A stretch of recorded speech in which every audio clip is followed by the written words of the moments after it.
Shalom amigos, no en vano estoy caminando por un desierto y no en vano estoy comenzando así el video, inusual en ustedes porque al final les tengo preparada una sorpresa.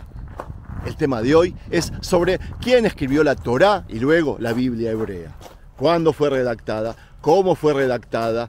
¿Quién dividió los libros? ¿Y saben por qué decidí hacer este video en el desierto?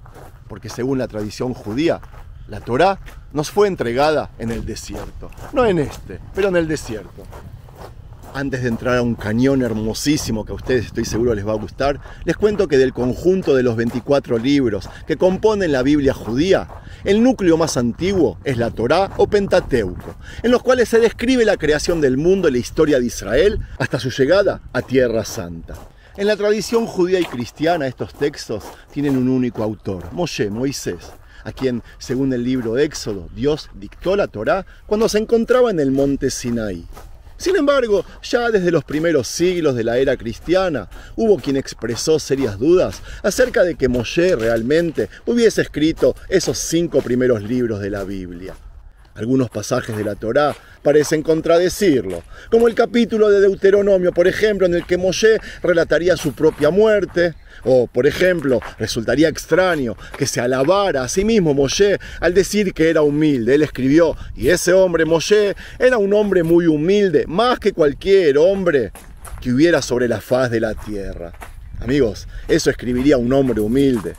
Además, a lo largo de la Torá existen episodios que se relatan de maneras diferentes, como si los hubiesen escrito diferentes autores.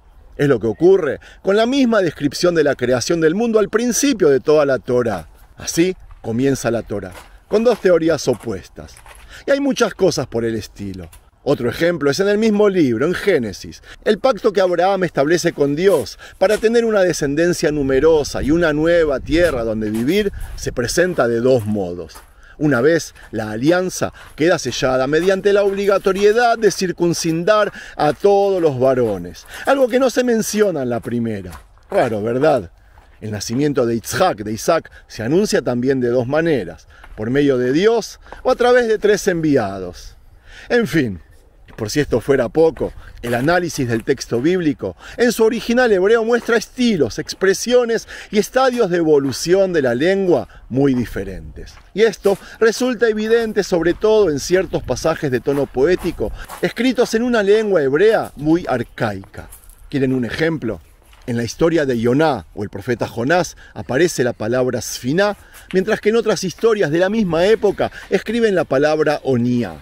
En hebreo es la misma palabra, pero que se fue cambiando con los tiempos. Y por eso no es lógico que llamen sfiná a la barca del profeta, a menos que lo hayan escrito mucho después.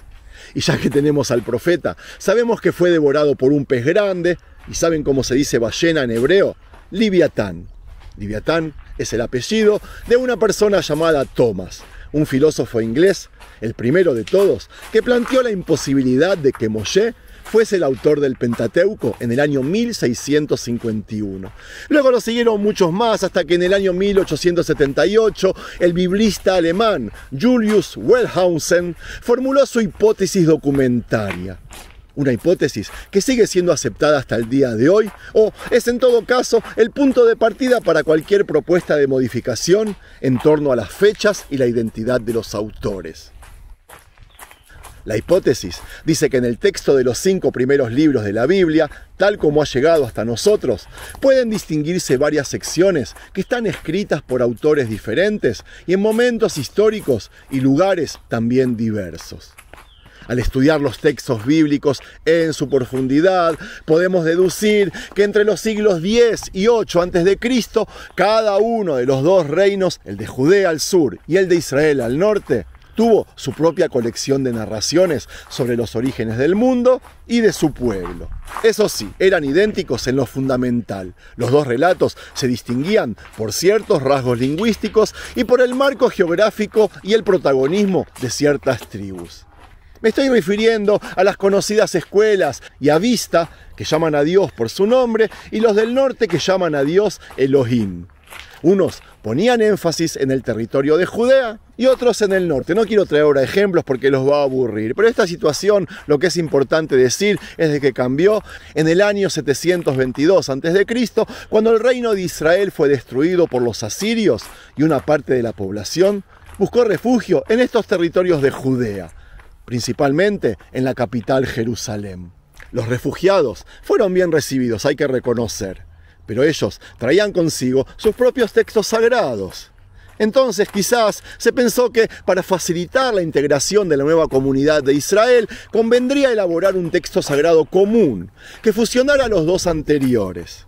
Se cree que un autor desconocido se encargó de esa labor hacia el año 700 a.C., usando como marco general la versión admitida desde hacía siglos en Jerusalén, lugar donde con casi toda probabilidad se realizó esta fusión de textos. En las décadas posteriores, los sacerdotes del templo en Jerusalén promovieron la redacción de nuevos textos que matizaban y complementaban la versión común anterior. En el siglo VII a.C., un nuevo autor anónimo realizó importantes añadidos, en particular relacionados con los rituales del templo de Jerusalén. Por ejemplo, fue en ese siglo cuando se introdujo la diferenciación entre animales puros e impuros en el arca de Noé, pese a que en el momento del diluvio no existía todavía el templo de Jerusalén. Estas nuevas secciones se reconocen porque Dios es mencionado con el nombre de Elohim, quizás como concesión a la antigua versión del reino de Israel.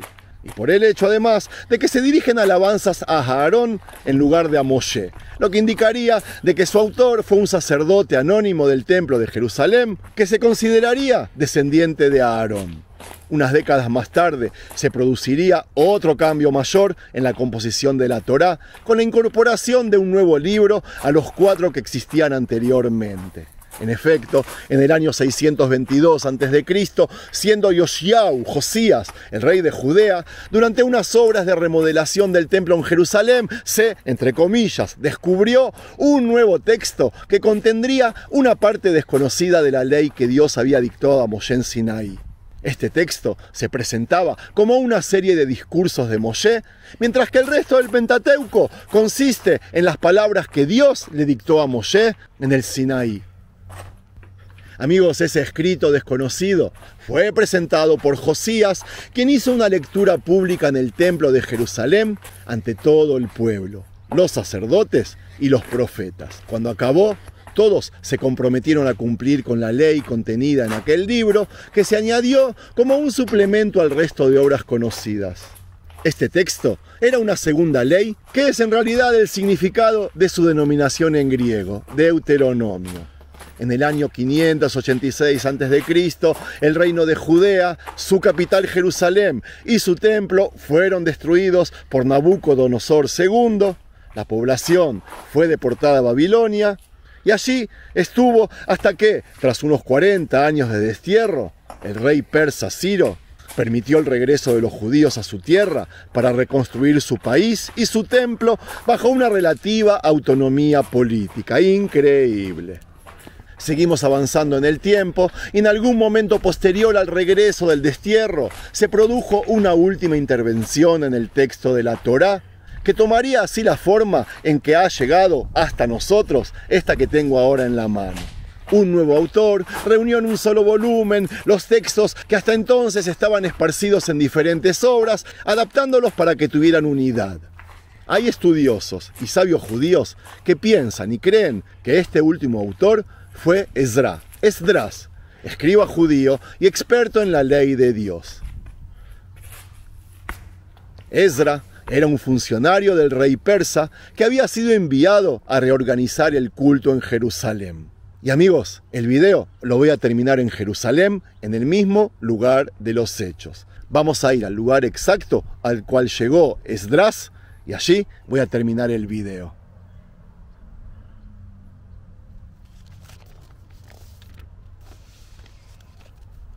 Amigos, Shalom, llegué a Jerusalén y ahora les quiero contar algo que sucedió exactamente aquí. ויאספו כל העם כאיש אחד אל הרחוב אשר לפני שערי המים ויאמרו לעזרא הסופר להביא את ספר התורה משה אשר ציווה אדוני את ישראל. ויביא עזרא כהן את התורה לפני הקהל, מאיש ועד אישה, וכל מבין לשמוע ביום אחד לחודש השביעי.